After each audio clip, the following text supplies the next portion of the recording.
ఇప్పుడు మళ్ళీ ఎలక్షన్స్ రాబోతున్నాయి. ఈసారి ఏ పార్టీ గెలిస్తే బాగుంటుందని అనుకుంటున్నారు? బీఆర్ఎస్ పార్టీ గెలవాలండి. ఎందుకని? దేనికంటే వాళ్ళ 10 ఏళ్లలో ప్రతి ఒక్క పథకం తెచ్చారు జనాలకు.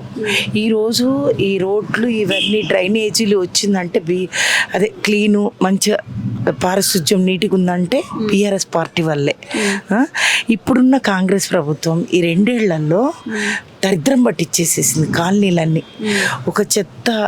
ఒక డంపింగ్ యాడ్ చేసేసింది కాలనీని అన్నిటిని. ఏం సరిగ్గా లేదండి అసలు. రేవంత్ రెడ్డి ఒక్క ఛాన్స్ ఇవ్వండి, జూబ్లీ హిల్స్ నేను డెవలప్మెంట్ చేసి చూపిస్తా అని చెప్పేసి అంటున్నారు. దానికి మీ సమాధానం ఏంటమ్మా? మాకు ఎలక్షన్ అప్పుడు 6 గ్యారంటీలు హామీ ఇచ్చాడండి. 6 గ్యారంటీలు హామీ చేయలేనోడు జూబ్లీ హిల్స్ డెవలప్మెంట్ ఏం చేస్తాడండి ఆయన?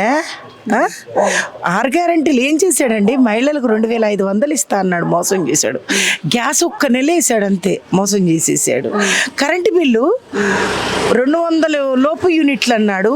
200 దాటితే ఎన్ని నెలలు మేము కట్టలేదో అన్ని నెలల డబ్బులు మాకు పడిపోతున్నాయి. ఇంకా ఆయన చేసింది ఏముందండి? పెన్షన్ పెంచుతా అన్నాడు, పెంచాడా వృద్ధులకు?